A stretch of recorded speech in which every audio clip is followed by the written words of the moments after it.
Episode 18. Episode 18. We're back on the even numbers. We are. Let's go. Yes. We're back. Mm-hmm. Gap Street sign in front of us. It's about that time. I'm I like this. repping This is today. a nice set piece. I like this. Yeah, this is good. cool. I can appreciate it. Mm-hmm. I'm tired. I have a headache. Let's do this. Yes. I'm in the perfect mood. I'm repping today. I'm repping the workplace. You are. I work at Dueling Axes. I have my work shirt on under the sweatshirt. I'm burning for you guys right now. It is so hot in here. I don't know why I'm doing this, but I'm doing it for you. No one asked you to. You better donate. You better donate to Kofi because that's. And buy our merch. Somebody bought our merch. Yeah, somebody bought a shirt. We got a shirt. Somebody bought three times. Kenneth, we know it's you. We love you. At least we. Actually, I texted him and I asked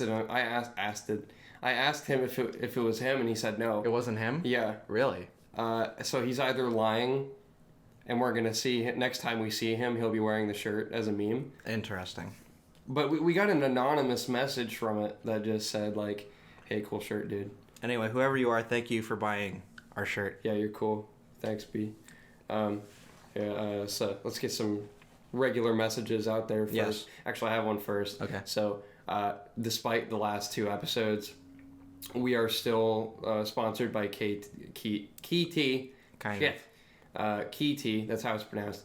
But we just haven't got anything from them yet. So, we're still working on that. There's been a lot of shipping issues and stuff.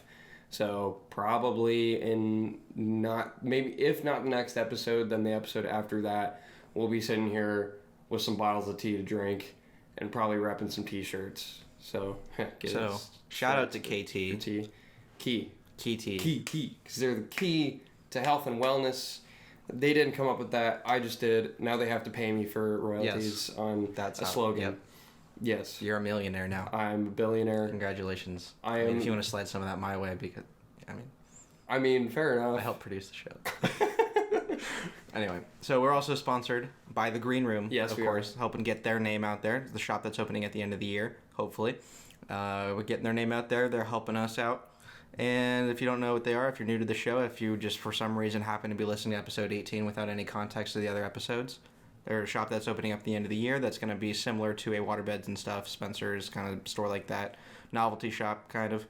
But they got some cool stuff coming, so make sure to tune into the podcast to hear more about them in the future. Yeah, they're pretty cool. Mm-hmm. We do have some fan messages to read out that we've gotten on Instagram and stuff that I really appreciated seeing. And, I probably should have had this pulled up and ready, but I'm not professional, and that's cool. So the first one we got from an individual named Alonzo Zavala from Enkindled Columbus.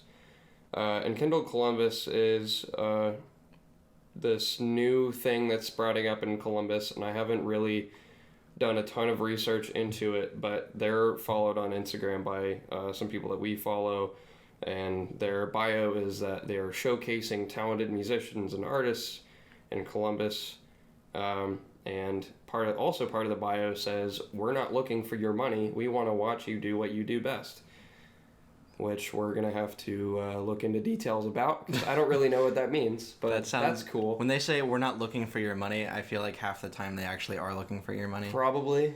That's like that Instagram scam where the guy was contacting me. He was like, "Hey, I'll give you $5,000 if you give me $1,000," and none of this makes sense. And I was like, "What?" I mean, I'm more generous than you because I am currently supporting 14 Nigerian princes. So nice. I don't know what you're doing with your funds. I don't know if you're like Mr. Krabs, you're just kind of fucking cheap, but I'm gonna get a lot of money later because I'm nice. I buy a lot of Raisin Canes. Yeah, fair enough. That's where most of my paycheck money goes to. I have a problem. That's cool. I have a problem with Nigerian princes. Yeah. You have a problem with Nigeria? that can be taken too much. That can be. Don't take this out of context. Okay, I'm gonna read this message. Okay. It says, "Hey guys, I just got done listening to your podcast with Mike Ralston. I think it's awesome that you got to share that story to the world. I wanted to let you guys know I think the podcast is great and also keep up the good work." So that was very nice. And then I said, "Thank you so much. We appreciate the kind words. We'll read your message, an episode coming soon." Oh my God. Wow. And they said, "Awesome. Looking forward to the next episode." So you guys are cool. Thank you very much. Also, we got a we got a message from, or I got a message specifically from a friend of the podcast, Minor Figure, who works on Revolter Pictures. They do the Tacky Tablecloth podcast. Those guys are really cool. They got some good stuff. Yeah, they do. I just watched Jimbus Cable again, right before we started recording here. It's a great short. And it's actually fucking hilarious. Like, the actors they have in it are very comedic, like, well comedically timed. The idea is just funny. They do absurdity very well, I think. So, Revolter Pictures, we challenge you to compete against us in this year's 48-hour film competition because we think that you guys could probably make some cool shit better than whatever we've got going on. That'd be cool. We should totally either work together or work friendly competition. Yeah. You know, that might generate some viewership maybe. So we'll have to see. Revolter Pictures. Let's start Twitter beef. Let's get our names out there. Yeah. So I got a message from Minor Figure earlier today. It says, I just listened to the new episode. I thought it was really dope how you guys gave your friend that good advice about moving forward with his artistic talents, referring to Ross Davey. Shout out Ross Davey. That was a great, fun episode. Mm-hmm. Loved having him on here. It was really nice, and thanks for the shout out again. I shouted you guys out on ours. Yeah, that was cool. So I listened to Tacky Tablecloths again as well earlier. Another message. Actually, that one that I just read was not the one that I meant to raid in the first place, but that's cool. So there's another one. This is shorter. Yeah, you guys are doing awesome. Legit sponsors and everything, LOL, and you guys have good chemistry. You've got a real good thing going on, so thank you very much. We always appreciate messages like that, even if they're short and sweet. And speaking of the episode with Ross Davey, we got our first fan art. Good Lord, this from stuff Ross is awesome. Davey himself. Okay, so cool. We'll pop it up on the screen here. Yeah.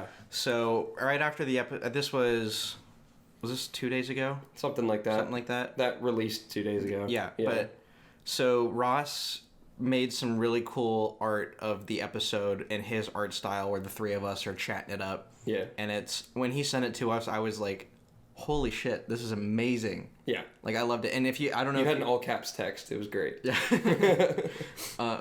And I don't know if you saw his Instagram post, but he did like a breakdown of how he did it. We'll like put like a link and everything if you guys want to check that out. But he has the art piece itself, as well as a full breakdown with audio of the podcast playing in the background, like a full breakdown of how he grabbed a screenshot and then used that as a reference for doing the whole cartoon. And he whipped it up really fucking fast. I know, right? Too. He's like, it's amazing how quickly he can get that stuff done. Give this man money to make art. Hire him to do your shit, even if it's like he charges $5 for headshots. Yeah, I did one and I love it. It's amazing. He's so talented. You got like, obviously I'm biased, but because I mean we've had him on here, but also legitimately I believe that you guys should put money toward that. You know what I mean? Yeah. Like money toward his progress and his talents, and I believe he can represent Columbus very well. Mm-hmm. You know, so much respect to the man. It's yes. very, very awesome. Probably hopefully get him to do some more stuff for us in the future, maybe with some future shirt designs. Gab Street comic. Maybe. That's what we mentioned in the episode. Be pretty funny. We'll work some stuff out. It'll be cool. Gab Street the movie, completely animated. Yes. Let's go. That big budget. Big budget. AAA. Big brain, big budget. Does AAA apply to movies too? I don't think Is that just kind of like everything? Like big studio. Okay. Like how Jim Sterling says AAA game industry in all of his videos. It's so funny. Shout out Jim Sterling. You're in UK, but like whatever. I like your stuff. All right. So this is very fast. I'm sorry. It's just funny little meme. Okay. I noticed on Twitter every time that we have an episode release, we have an auto tweet about it. Gabs Street. I noticed that too. I don't know how to change that, which is the problem, but it's kind of a funny thing now. But every week, it'll say, check out this new episode of the Gabs Street podcast, as if like we're dumbasses and don't even know how to type our own name. So I thought that was kind of funny. There's an auto tweets thing that's set up, that I set up, and I think I might have just spelled. I think Either autocorrected or I fucked up somewhere in the process, and so I have to go back and am I like losing my voice as I'm talking? Probably. Yeah. Damn. So it's your fault. Yeah. So probably. Okay. Yeah. Fair enough. Sorry. Also, we should probably keep it because it's kind of funny too. But, yeah. It's whatever. It's part of the charm. Yes. Part of the fact that like we know what we're doing, but at the same time we don't know what the fuck we're doing. That's what it's all about. Yep. Am I right? Yep. Yes. What's supposed to happen? I'm just closing my eyes because I'm caught between the now and then and caught by surprise. And you can feel the sound of this heartbeat and its rhythm and soul. What I wanted to do more than say thanks after I take what I'm given and go. So I not so many. All right. Okay. You want to bring up some stuff? So now that we're 10 minutes into the episode, we've kind of just been jerking each other off this whole time. Pretty much, yeah. I don't know why. It's good shit. But anyway, I want to talk a little bit about tech. I know you're not much of a tech guy. I can't imagine that a ton of our audience is, but this kind of applies to some people anyway. Because, so, WWDC was held this year. This is where Apple holds their big keynote every year for, like, what they're planning on coming out with. Yeah. What does that stand for? Fuck, I can't remember. World of Warcraft Direct Connect. Sure. Yeah, Yep. Let's go with that. Yep. But anyway, so Apple has revealed some new hardware that's coming out in the fall, which is a new Mac Pro and a new monitor. And the Mac Pro is like they're finally going back to a PC style design. Okay. That's like fully customizable and everything. Here's the problem. Starting price for the base model, $6,000. Nice. Which I'm sure a lot of people are not surprised by.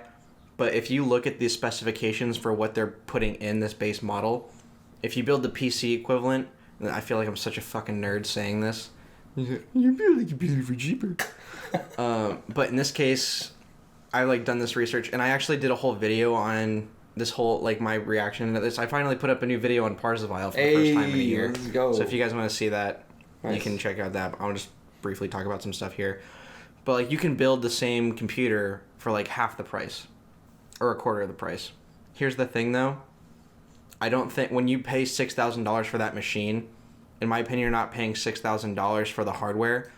You're paying $6,000 for the potential that machine has, and because this thing can hold up like insane specifications, like if you know like 1.5 terabytes of RAM, a 28 core processor.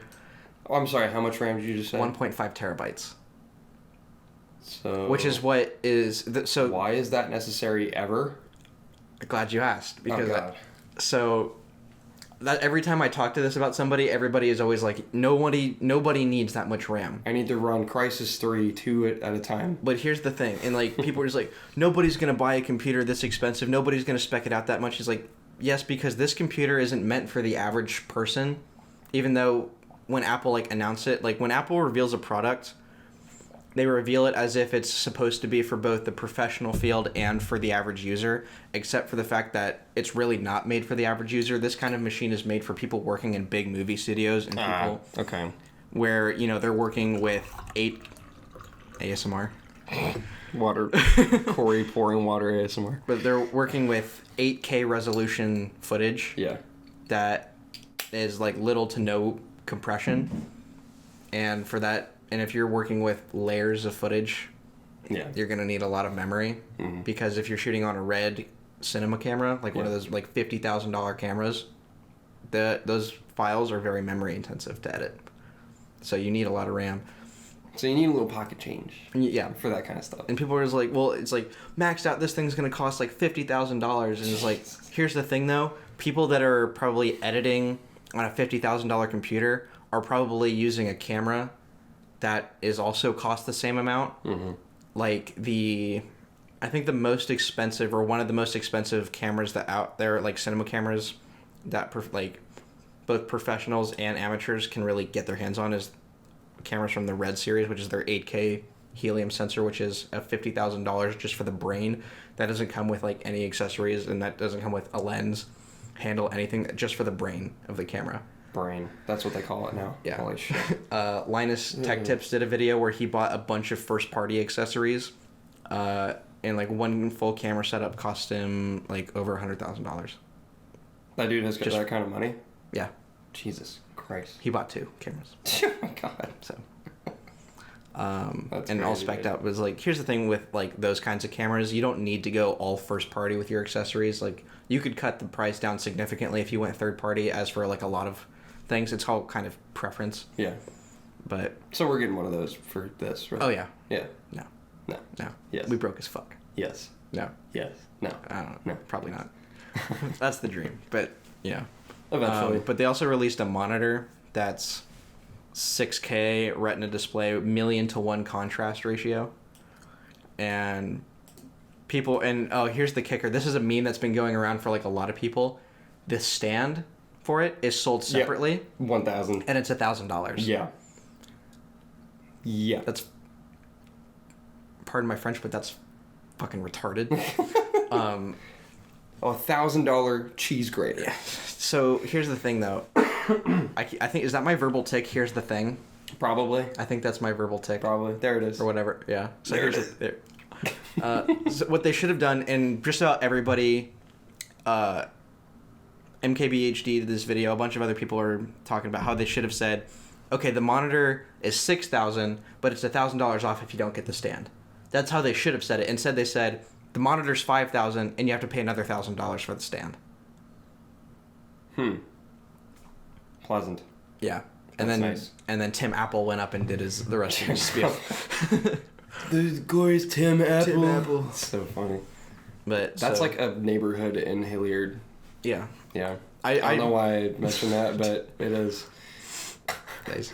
But anyway, if you want to see me go into more about this whole thing, I have a whole video up on my Parzavile channel.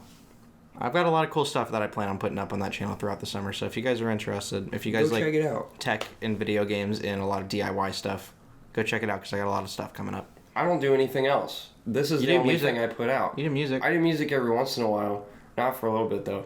But I don't put out any other like talking content. I might eventually. I don't know what it would be about whatsoever, but I almost just swallowed my gum. Like Nice. I just like accidentally, like my tongue had a spasm and just like chucked it to the back of my throat, and dude, we would have gotten so many views. I could have died. We would have gotten so many views. We would have gotten so many views, Gage. Why did you save I'm yourself? so sorry. Come on. But yeah, and I feel like this whole thing with Apple has brought up back the whole like PC versus Mac debate. You know, that's the thing that's been going on forever. But I feel like you use a PC. I do. I use a PC. The only time I've ever used a Mac is school laptops, and that's it. I think. No, my stepmom used to have a computer I would go on every once in a while. Other than that, school laptop. I am not interested in anything Apple. I did have an iPod Nano for a long time. That's right. But I'm all about, like, I have an Asus Republica Gamers laptop. This thing is a beast. The battery's bricked, but everything else about it, like, this is the same laptop other than the battery. We've been using basically this thing that for I've years. had 6 years ago, practically. It's an amazing thing. Their line of products is fantastic.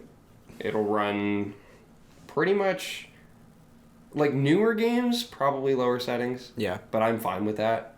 I still get to play it. But like, you know, I can run Minecraft full shaders, so you know, that's the way it is now. My phone is an Android Galaxy S8. I don't want to go iPhone for that stuff. Mm-hmm. I do like my Android. I do have a very cool case as well. I don't know if you can see it, but this is Artorias of the Abyss from Dark Souls, because I'm a giant fucking nerd, and you love it, and that's why you listen to this podcast, because I'm a nerd, and we're nerds. It's great. Yes. Obviously. Yeah. So I'm on the PC side of things. I grew up on You did? kind of I grew up. No, I grew up on kind of both sides of the spectrum, where my first computer, like in my house, was an iMac. And then my first like personal laptop that belonged to me was a Dell laptop. But then I went from that. Something happened where that had to be. I like lost that laptop due to very specific and personal circumstances. Yeah.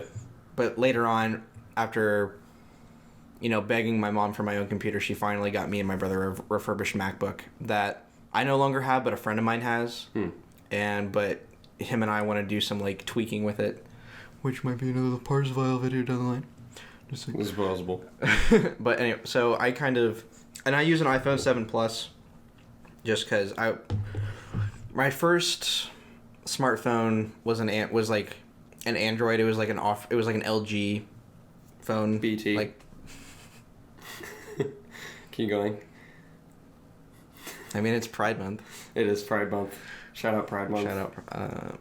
Love the LGBT community. Yes. Yeah, I'm going to, side note for a moment, I'm going to outwardly express my support because it is Pride Month, and this is the first year that we've been doing a podcast during Pride Month, and we are very pro-LGBT. So, just putting that out there. Did you go in Pride this year? Probably. I'm probably going to go. I went last year and I had a lot of fun. Yeah, it's a good time. I'm going to try to hit it up. Anyway, but I grew up on both sides of the spectrum when it comes to the whole PC, Android versus all Mac thing, because when I first started doing videos, it was recording on a MacBook and uploading and then like editing on the iMac kind of thing. So I don't know. I swing both ways when it comes. I'm probably going to purchase a PC over purchasing a Mac because I don't have the money to purchase a Mac because they tend to shoot their shit very high when it comes to pricing. Yeah. But they have their reasons, and because the build quality is very good as of recently, and they're able, it costs a lot of money to build the computer the way that they do. Do they really need to build it the way that they do? I don't know, but they do. Yeah. But I don't know, I swing both ways. I understand why people both... It's Pride Month. You swing both ways. I feel like this is an inappropriate month to make these kinds of jokes, but whatever. No disrespect. No, just... God, I just had a stroke there for a second. But Wait, are you actually chewing gum during a recording? I am. You're gonna give me shit for chewing gum, but you're gonna pick up and put down that Fair enough. thing to your cup of water during the entire podcast. Fair enough. That's okay. This is just turning into like one subtle ASMR podcast. I can do it very quietly. I can do this. If you're not watching, this is very boring at the moment.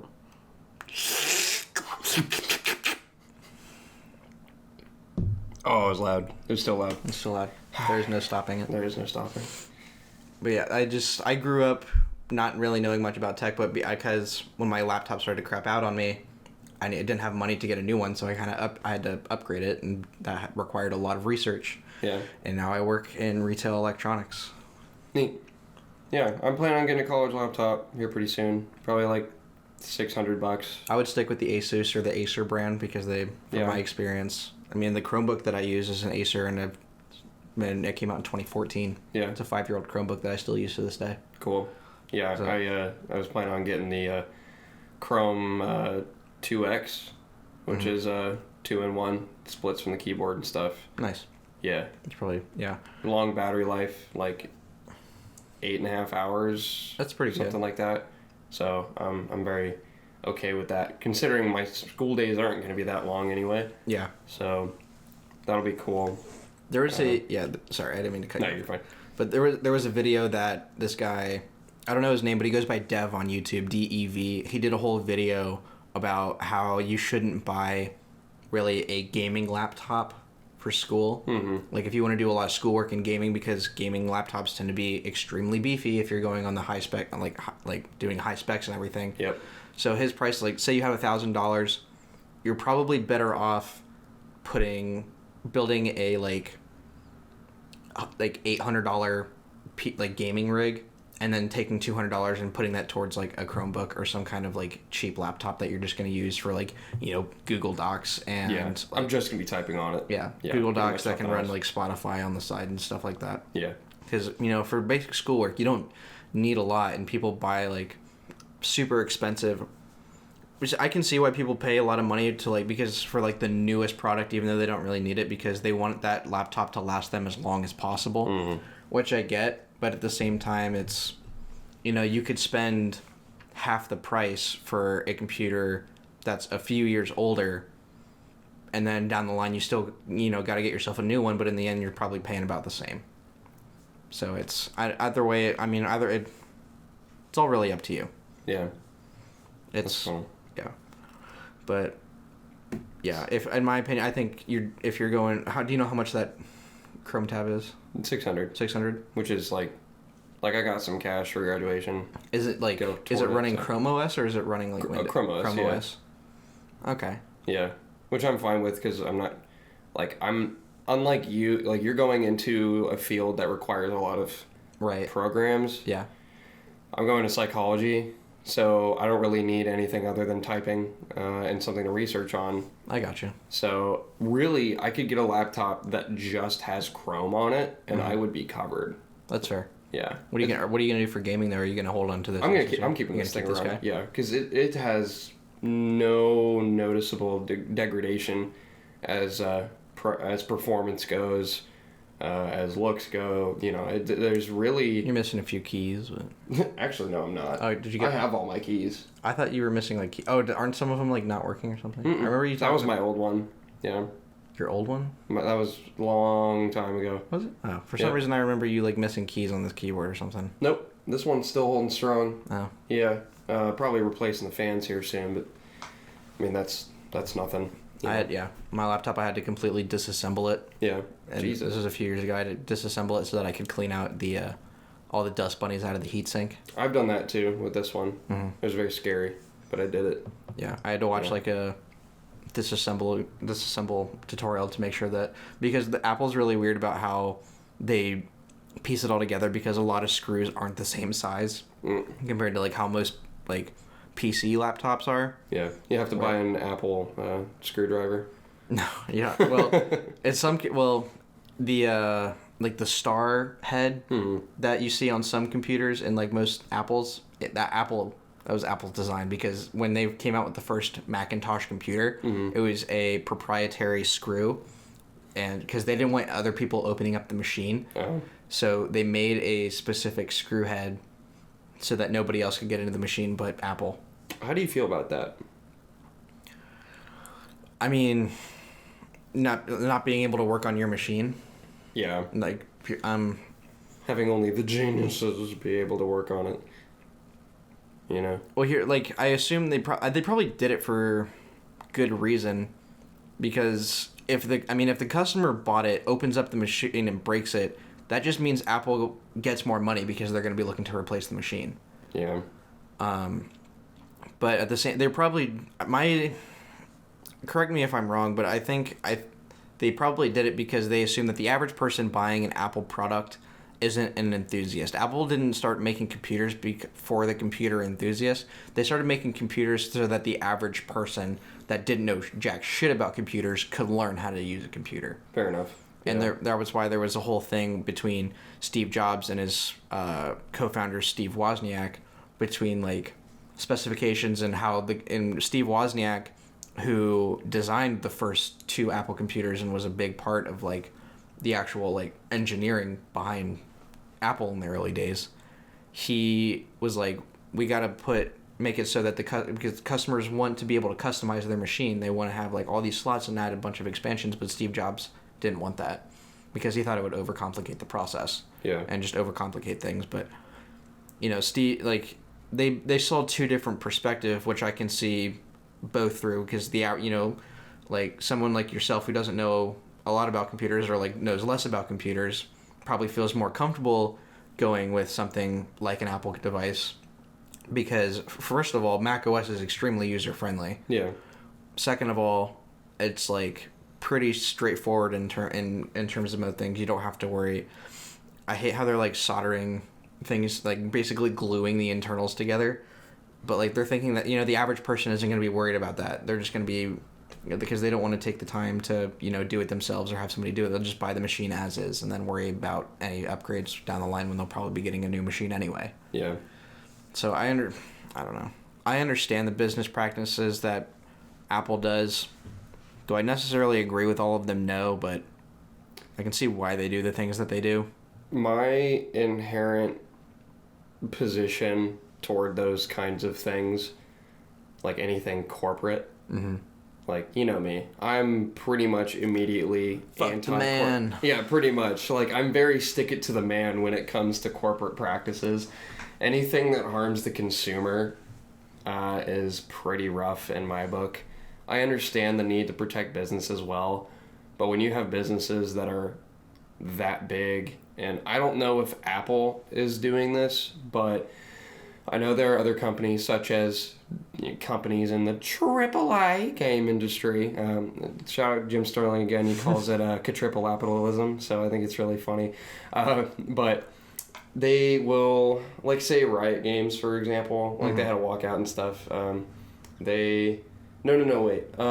Some big company. It wasn't Riot. Probably EA or one of those really well-known ones.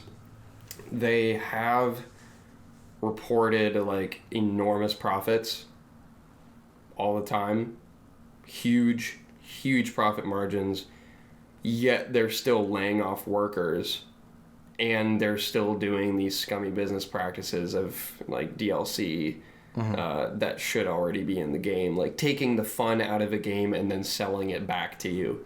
Right. Well, I don't think that's Anthem necessarily. Did to, I don't think Riot's really. I mean, kind of corporatized, but at the same time, they're still. Are they a Riot private was company? Riot was the wrong one to bring up. Okay. I didn't mean to bring them up. They had other issues. They had like sexual harassment issues and stuff there. Oh, that's Yeah, that's worse. But we'll get into that later. Yeah. But but just corporate shit where they take fun away from you and then you have to buy it back, like stuff like that, where they totally could, with digital goods in general, the way they are monetized, it has to be very particular because there's so much ease of mass production because it's just a fucking download. You only have to make it once, unless you're making like like an edition. But, if you're shipping out a game, like, yeah, it's a lot of work at first, but they could still make a reasonable profit while not harming the consumer as much. And I hear that a lot everywhere from like all industries. And so my knee-jerk reaction to anything corporate is, meh, like, that's not good. So that's my general disposition toward those things. Yeah. Apple selling a $1,000 computer stand, that's fucking stupid. And I think that they totally could not do that. Oh, absolutely. And still be fine. Yeah. Yeah. But we'll go into games a little bit here. I want to talk about like games a little bit and then go into VR. So you mentioned how like Riot Games, they do League of Legends, which is a free game. It is a free game. I'm totally okay with free games having microtransactions. That's fine. And loot boxes, but not to the point where it puts other players above. Yeah. If it's cosmetics and stuff, like, it's fine. Right. Like, you might be better than them because you're flexing, but like not because you have better stats. Yeah, that or like, if you pay money, then you can play different aspects of the game, but at the end of the day, it shouldn't put you at a severe advantage over somebody that's not investing any money into the game. Agreed. Here's the deal, Columbus. Yeah. There goes. Let that drift now. Drift with the conscious thought. Drawn against the garment while he's haunted by the ambiance. I want to talk about VR for a little bit. Virtual reality. So there's this channel out there called Disrupt, where this guy has done a couple video essays. Just got disrupted. This guy has done some video essays on experiments that he's done. He spent a whole day in Minecraft VR. He spent a whole week in virtual reality. God. He talked about could they sleep in it? Like, yeah. Jesus Like Christ. where he slept with the headset on and everything. Wow. And what was it? The other one. Oh, he talked about if Sword Art Online, that anime, could happen. I don't know anything about it. So the whole thing with Sword Art Online is there's this game that's released and like there's these virtual reality headsets that you put on. Did you ever see that episode of Black Mirror, USS Ulysses? Yep. Or what? Yeah. It was a good episode. It's basically that where like how they put it in their ear and then Starfleet. they put or the game where the whole game works where like you put it in your ear and then you just kind of like zone out. And your eyes go like bump. Yeah, that's basically what happens when you put this headset on. Is that you just kind of like lay down and then it just takes over and it's like all works in your brain basically. All right. But the whole thing of the show is that these characters get trapped in this world, and they have to learn how to survive, because, like, you know, with the pain, and it's like, if they tried to leave, or if they die in the game, the headset will cook your brain like a microwave. Jesus. In the real world. So a lot of people try to get out. Even if someone tries to pull the headset off of you while you're passed out, it'll kill you. Because it'll activate the microwaves. So if you haven't seen the show, it's really good. The spin-offs that they did they're okay. But, talk about chicken noodle soup. Yeah. Am I right? But they talked about, like, is that whole, not really is the aspect of, you know, being trapped in the world capable, but is the whole aspect of just being able to put on a headset, being able to close your eyes. Is it possible for just a headset for you to be able to see this whole world, interact in this world, hear it, and feel everything that you're feeling in the game? There's a book about that called The Last Book in the Universe by somebody. Neil something. I don't remember. You know what? I'm looking that up because I'm going to be upset if I don't. But it's a good book, and they have a lot of that theme where people are getting stuck in, like, the brain thing. Rodman Philbrick. So I read that book in, like, I don't know, 4th grade or whatever. I'll have to check that out. Yeah, it was a really good book. I liked it. Very entertaining. But it's like a dystopian version of that, basically. Yeah. Nice. Yeah. But, like, he did a video essay on that, and he did a whole thing where he spent 24 hours in VR Minecraft, where I forget how the cycles work, the day and night cycles work in that game. Imagine mining diamonds for that long. Well, I hate that you just said that. Trying to have a serious conversation, and you're just making jokes. I've been playing it a lot lately. I actually have it's a to. good game. It's a now that all the game. kids are gone, Minecraft is cool again. Fortnite was taken over. Fortnite and Apex. And now we have Minecraft to ourselves. Now we have Minecraft back. Yeah. But the Crusades have been successful. And he spent like a whole week in just virtual reality, switching off between like different headsets because there's not one headset that can do everything and all the other ones can. Mm-hmm. So he'd go back and forth, you know, do his work, read emails, and the whole thing was live streamed. He did a 24/7 live stream of the whole thing. Oh my! Even when you like pissed and stuff. I don't know how that worked, but I have no idea how that would work. Just felt his way. See, this around. is what I think about. How do you fuck the intellectual shit? How does this man take a piss? But yeah, it's like he kind of explains like what is virtual reality? Is it an escape or is it an extension of us? And he goes in. If you guys can check it out if you want to see the whole video essays that he's did, but it's insane. Like all this different stuff that you can do in VR. Like if you want to use it as an escape, you can, where you can set your environment. Like there's applications where you can set your environment and just like, you know, listen and see. Like if you want to be in a forest or if you want to be by the beach, then you can do that. You can do that while you're checking your emails. VR chat. VR chat. That's. But. That's a good meme game. Yeah, I have only gotten to experience virtual reality once, and that was when I went to a friend's house to play Super Hot VR. I love Super Hot VR. Which, if you're going to play people always say Beat Saber is the way to go. No, Beat Saber's okay, but if you're going to like have like a really good virtual reality experience, you got to play Super Hot VR. I agree. That's my go-to. And it's on like almost everything. They just gave it to me. Oh, yeah. Because I supported... Gonna announce some real quick. I was an original backer for the super hot Kickstarter, so love me. But back in like this man right here for his $5 donation for that game. Being actually, it's 15. 15. So okay. I'm a pretty big boy, but I got a copy of that game as soon as it came out because I donated to it, and then when they released Super Hot VR, they gave it to me on like automatically. I was like, well, shit. I don't have the money or the stuff for this, but that's cool. Thanks. Mm-hmm. Like, I can let somebody use my account, I guess. But, you know, Steam, if you're listening, I don't let people use my account. I don't actually do that. Don't worry. Yeah, the only thing that's really stopping me myself is that my computer is not powerful enough. Yeah. It says my graphics card isn't good enough. Everything else is apparently good. It's just my graphics card, which doesn't make any sense because... I've seen people with the same graphics card do it.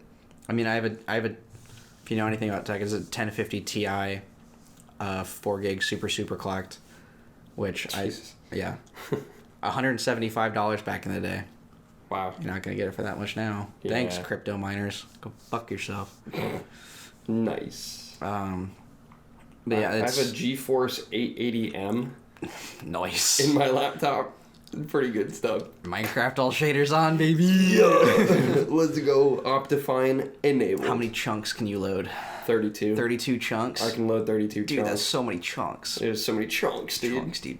Dude, my chunks. But yeah, that I want to. There's so much other stuff I want to do in VR, but I feel like it's not nearly as popular anymore. It was kind of a fad for a little bit. But like Now it comes people back. still play it, and people still do like streams of it and stuff. And one of the things that I think is really cool is when people do VR videos or live streams, they hook up like a green screen, and so that you can actually like see yourself.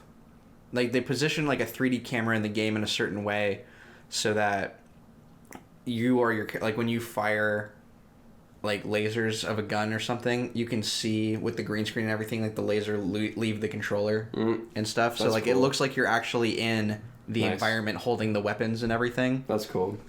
I can appreciate that. But yeah, I think that's really cool. But I want to see VR kind of make a little bit of a comeback, because I think it's from a technology standpoint, it's amazing the things that you can do, and just like the things that people have programmed and created for you to be able to do in these worlds. It's amazing.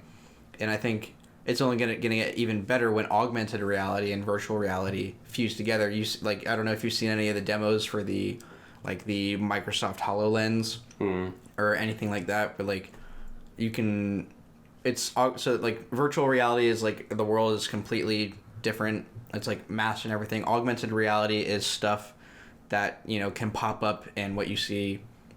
It's kind of like Google Glass. You hold up your phone. It's like Pokemon Go. Yeah, exactly. You hold up your that's phone. Augmented and, reality. Like the Pokemon sitting there. Like that's AR. Yeah, it adds stuff to. In a digital space, it adds to the existing world compared to virtual reality, where it's a completely recreated world. Yeah. That you can immerse yourself in. But I remember, like, you know, to get the full experience, I feel like is very expensive. Like if you want to get one of those giant treadmills that like work like a 360 treadmill or whatever, so that way you can actually walk around in your environment compared to having to use like thumbsticks and stuff with like the headset, and you get like a feedback vest. Like I remember back in the day, these guys were working on a vest. I can't remember the name of it. I think it was called, I don't know if it was called Project Unity, but it was a vest that you could wear, and every like bullet hit that you took, you could feel.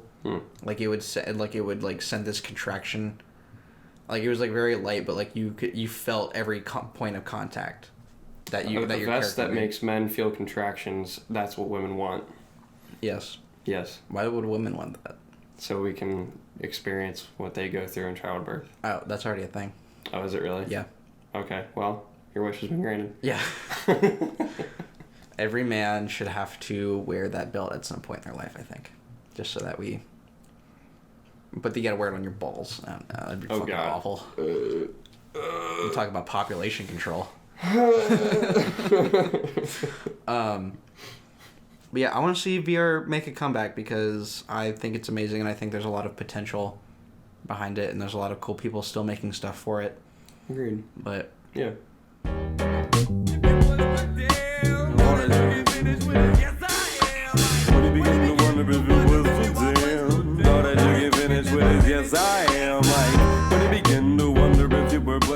I hate the fact that I did a clean shave before this episode. I look horrible. Yeah.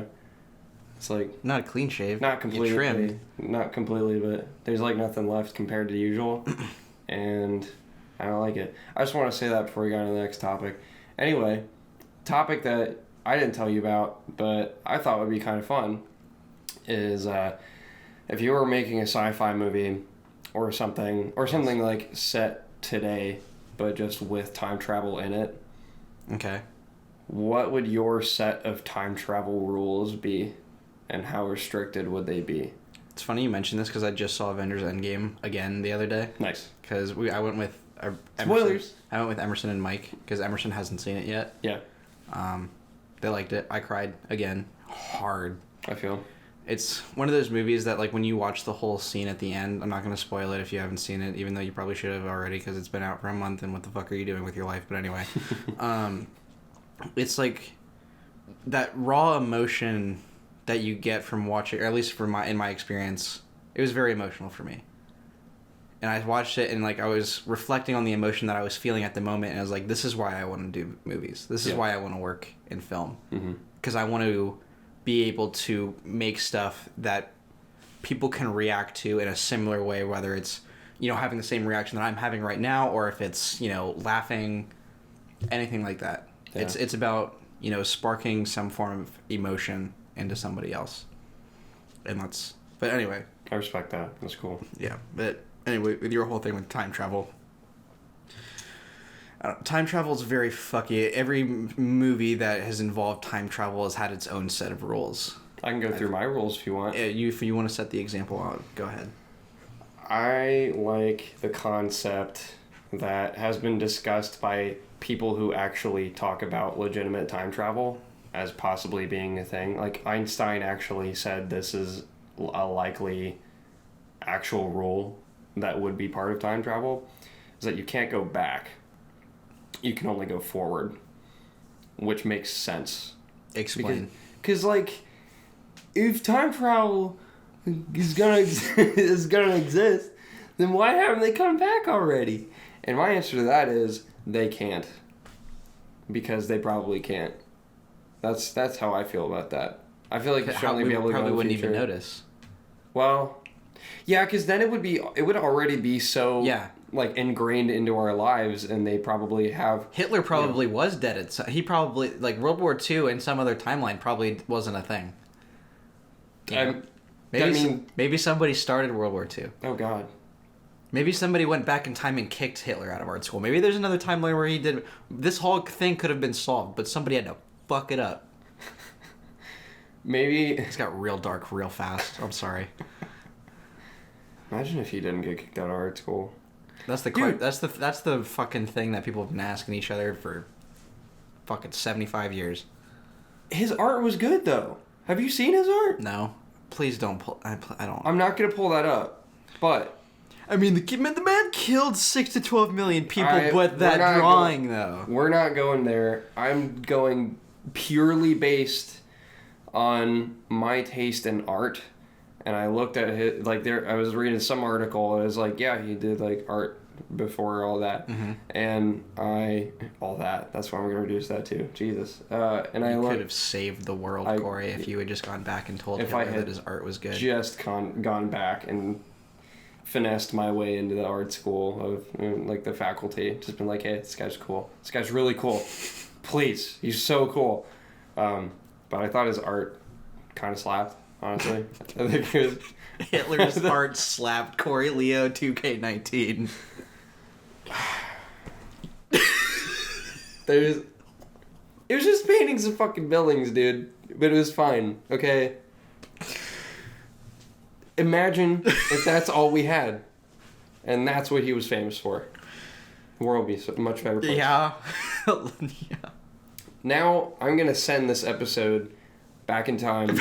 I'm going to send it to the faculty of that school, and they're going to hear me say that, and they'll be like, wow, Future Man liked it. So Future Man. And so now, our friend Ben will not have a hobby. Because World War II would not have started. Yeah, because he's a history enthusiast. Shout out, Ben. You're super cool, and you're really into World War II, and you talk about it a lot. Yeah, and he let me borrow his slingshot for the Oreo short films that I did, so nice. Thanks, Ben. Yeah. Shout out to you for multiple things. That's cool.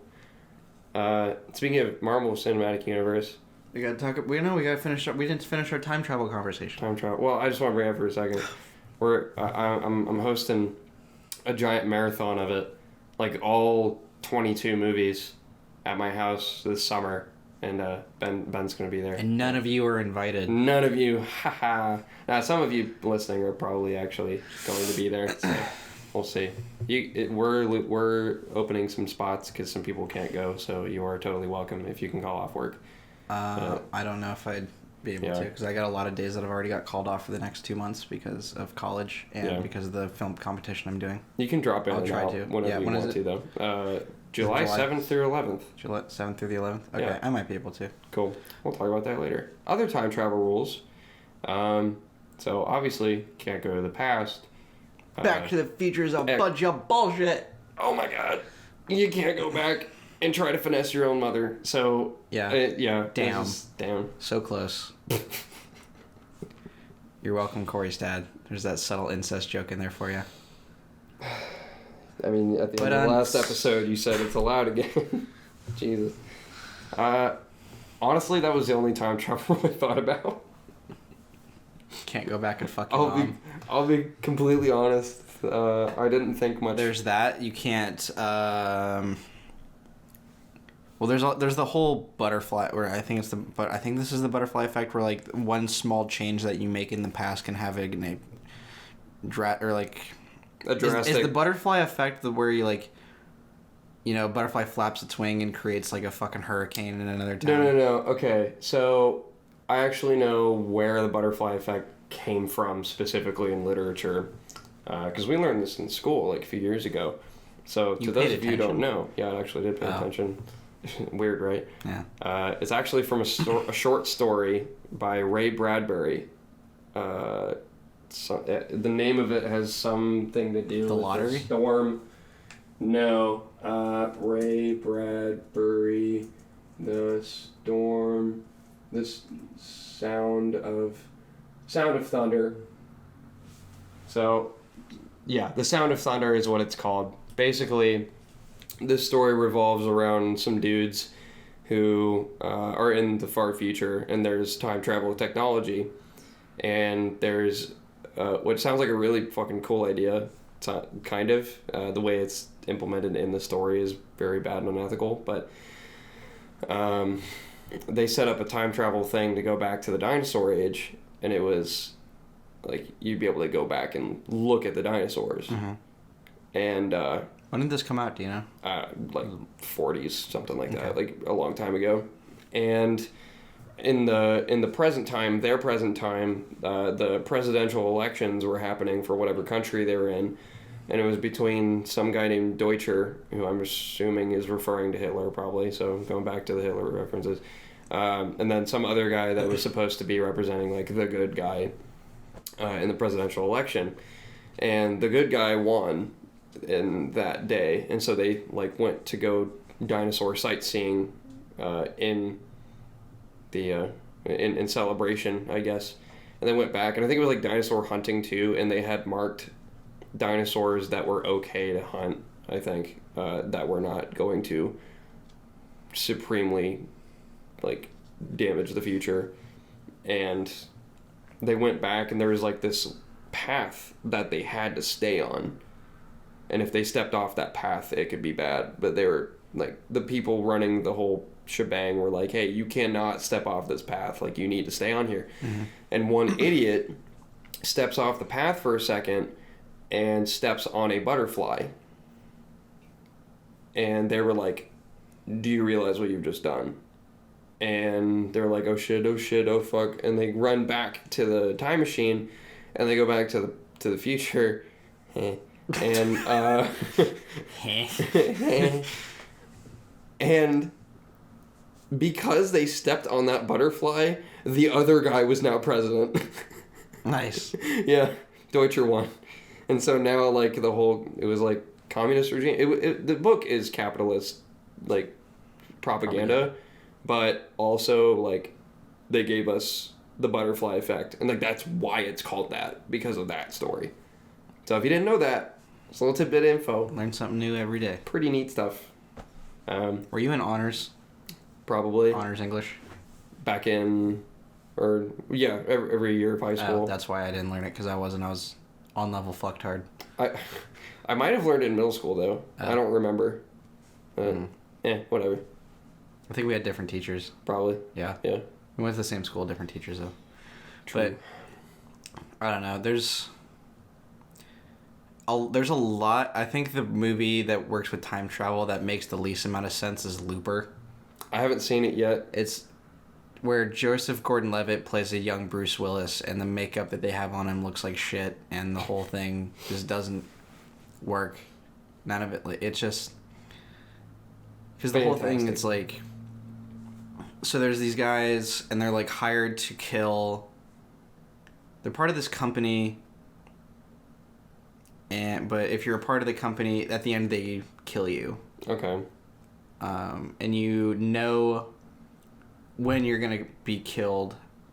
Like, it's a hitman company, but they kill you at the end of your, like, contract. And, like, so they go, like...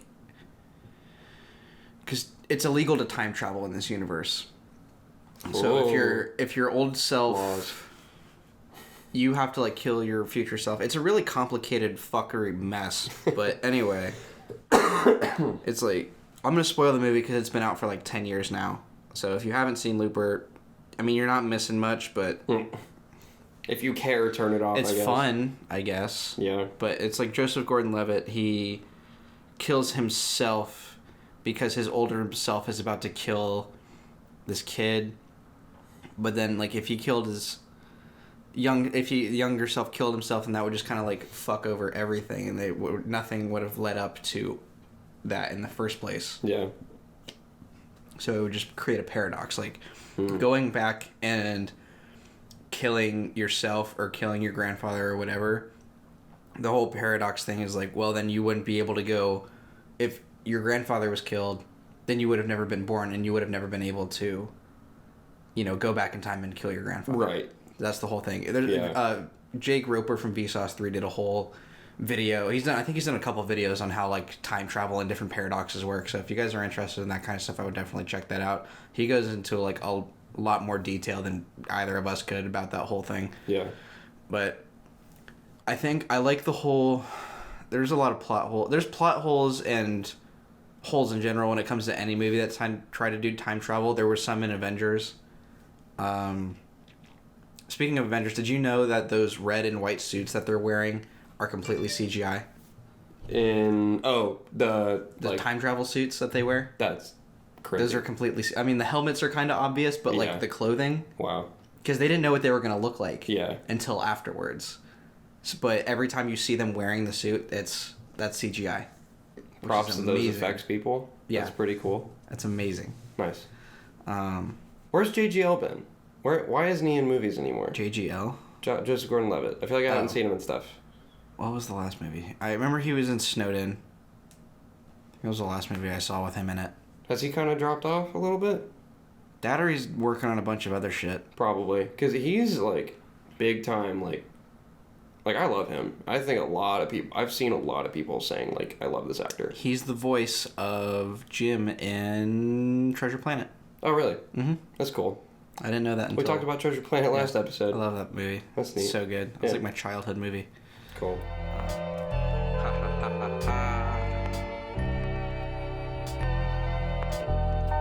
I can't remember. Yeah, total recall. Feeling like fiends. Go through withdrawals. It's another... We have time for one more topic. Yeah. For like 1.5 minutes. Yeah. I got to go to Bunbury Festival. Yes, you did. With my girlfriend and my buddy Zay Crypto went with us. So that was fun. Also known as Aaron. He's a cool guy. You see him twice on here if you've been keeping up. Yep. But we got down there later because I got the tickets for free, so we didn't really care about being there the whole time. We just wanted to experience what we wanted to experience. And we pick and chose 2 artists to see. And the first one was Clutch, and they did a very good job. And they're like dad rock metal. They're pretty good. I like what they do. Their frontman Neil is pretty sweet, and their drummer is like fucking nuts. But that was cool. Saw them for a little while. We had to leave halfway through their set to see none other than Run the Jewels. Nice. And they were amazing. And Thursday in the Danger Room made me cry as usual, so that's cool. They're really funny live. Their personalities really show. They're cool. Killer Mike. You and I watched his Netflix series, which is the most obscure show I've ever seen in my love life, it. and I love it So much. Trigger warning with Killer Mike. That was a fantastic piece of media. Yeah. I like that show. We've actually talked about that show before. That show is... It's like, you can clearly tell that, like, some of it isn't and some of it is... I think... How much of that show do you think was scripted? the last episode. You think just the last episode was scripted? Yeah. You think the whole Mario thing wasn't? You think most? Oh, of it? you know what? Yeah, the last 2 episodes, that shitty kid Mario being there was kind of like I feel like they did the meeting for the blood pop and the Cripicola. Yeah. With all the people, and they're like, "How do you feel about this marketing?" I feel like they met him there, and he was part of that group naturally, and then they were like, "Hey, can you keep being shitty for us?" You can't buy Cripicola or pop. In Georgia, you can. And is that it though? Yeah, I think so. They sell it in stores in Atlanta, Georgia. I'll have to get my aunt and uncle to ship me some. That'd be great. I kind of want some, actually. It sounds really good. No high fructose corn syrup. They just use sugar. Like Doritos.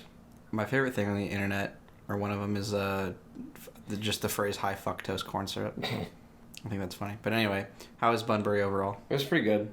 1 out of 10? On a rate, 1 out of 10 is pretty good. on a scale of 1 to 10. 1 to 10. 1 gab out of street. Nice. 7 pedestrians out of 8. Nice. Yeah. We're calling you guys pedestrians. Yeah. It's official. That's what I'm calling you. We're going to make a shirt, pedestrians. Yeah. All right. The pedestrian. Well, yeah. Well, I'm a pedestrian. Isn't I that got a great I got an label? Don't buy that shirt. I've got an idea for that. But yeah, you invited me to Bunbury, but I had work the next morning and I had to see my dad. And here's the thing, like the idea of going like a last minute, and it was like you sent me a week in advance, but still I already kind of had stuff planned out. Yeah. But it was in Cincinnati, and to drive 2 hours there, and then eventually 2 hours back, I don't know if I would have been able to do. Plus, I probably would have seen a lot. I would have wanted to see a lot more shows than just 2 artists. In most cases, if I'm going to go to a music festival, I kind of want to experience as much of it as possible. Yeah. But I'm not generally a music festival guy. Like, I've never really been to one, and I can't really see myself going to one anytime soon. Like, I enjoy the occasional concert or like the occasional local show. Yeah. But the only other music festival I've ever been to is CD 1025 Summerfest. So that stuff's really good. It's a lot smaller than Bunbury. Yeah. And they have a really good lineup there. So I recommend. Have you been to any? Those are the only 2 that you've been to? Yeah. You have never been to Breakaway? Nope. I know that's been like a lot of people at our school went to every year. That was like a really big thing. I'm not interested in Breakaway. Yeah. Other than when Joey H went there. Shout out Joey H. That was cool.